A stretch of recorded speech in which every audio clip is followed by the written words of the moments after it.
Kita berdoa, kasih karunia dan damai sejahtera dari Allah Bapa dan dari anaknya Tuhan Yesus Kristus menyertai kamu sekalian. Amin. Saudaraku, dalam nama Tuhan Yesus Kristus, firman Tuhan bagi kita di hari ini tertulis dalam kitab Mazmur 123 ayat yang ketiga. Kasihanlah kami ya Tuhan, kasihanlah kami, sebab kami sudah cukup kenyang dengan penghinaan. Saya si maroham dihami ade Jehovah, saya si matutu, ainungatung mahap si tutu hami di pangareheo. Demikian firman Tuhan. Saudaraku, dalam nama Tuhan Yesus Kristus, disinilah kelebihan pemazmur dalam menghadapi segala cemohan-cemohan dan penghinaan-penghinaan. Banyak orang yang mencemoh dan yang menghinanya. Dan sampai ia berkata dalam nats ini, kami sudah cukup kenyang akan penghinaan-penghinaan.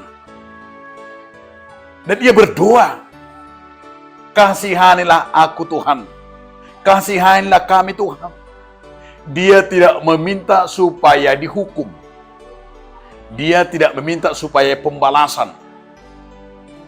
Tetapi justru pemazmur berdoa dan memohon ada kekuatan dalam dirinya. Maka ia berkata, kasihanilah kami Tuhan, kasihanilah kami Tuhan. Sampai 3 kali berkata kasihanilah kami Tuhan. Itu menyatakan supaya ia mampu kuat terhadap segala cemohan-cemohan dan penghinaan itu. Apa sebabnya pemazmur dihina? Karena banyak orang yang cemburu, banyak orang yang iri tadi, banyak orang yang menjatuhkan, yang mau menjatuhkan pemazmur.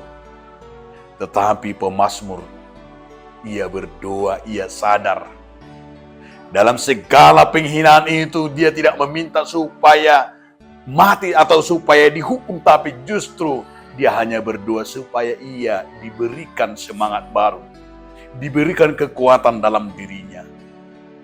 Saudaraku, kita juga demikian. Mungkin banyak orang yang menghina kita, banyak orang yang mencemooh kita, banyak orang yang mengkata-katai kita, bahkan menjelek-jelekkan kita. Tetapi kita tidak perlu berkata supaya dibalaskan. Kita tidak perlu berdoa supaya dia jatuh. Tapi berdoalah supaya Tuhan memberikan kekuatan bagimu. Berdoalah, mohonlah kepada Tuhan supaya kamu diberikan ketabahan dan kesabaran. Marilah kita meniru pemazmur. Justru yang sangat luar biasa. Ia berkata, kasihanilah aku Tuhan. Kiranya juga doa kita seperti itu. Iman kita berkata, kasihanlah aku Tuhan. Supaya kita kuat dan tabah dalam menghadapi berbagai hinaan dan cemohan. Supaya ada kemampuan dan kekuatan dalam diri kita. Amin. Kita berdoa. Terima kasih Tuhan atas firman yang mengingatkan kami. Agar kami Tuhan selalu mengandalkan nama-Mu. Kasihanlah kami Tuhan jika ada segala cemohan dan kebencian-kebencian yang menghina kami. Biarlah kami Tuhan sebagai umat-Mu dan anak-anak-Mu tidak pernah kalah. Tapi kami semakin sabar dan kuat di dalam iman. Sempurnakanlah Tuhan setiap iman kami dan tingkah laku kami Tuhan. Berjalan dengan firman-Mu. Amin.